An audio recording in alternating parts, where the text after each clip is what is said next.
col ministro Medici accolgono in Sardegna l'ambasciatrice Lius, il presidente della regione Corrias e il presidente della Feder Consorzi. Il color bianco di Cagliari appare in questi tempi come calcinato dalla siccità. Proprio per questo l'ambasciatrice raggiunge il silos del Consorzio Agrario Provinciale. Si distribuiscono, dopo un ringraziamento del presidente della Feder Consorzi, 500 quintali di mangime, avanguardia di 150.000 preannunciati da Bonomi che l'America sta donando. Affluiscono intanto i 123.000 quintali procurati dalla Regione e dal Ministero dell'Agricoltura. Uno sguardo all'isola spiega questi provvedimenti. La terra è screpolata dall'arsura. Nel fiume Cerri, solitamente copioso, si cerca invano un filo d'acqua.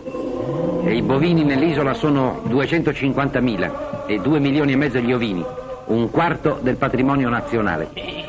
Mancate le piogge delle mezze stagioni, sono mancate le riserve di pascolo per l'estate e l'inverno. Con l'irrigidirsi del freddo potrebbe accrescersi la moria. Gemono gli agnellini che bisogna sottrarre alle madri stremate. Solo adesso, con l'arrivo del mangime, pare che torni la vita.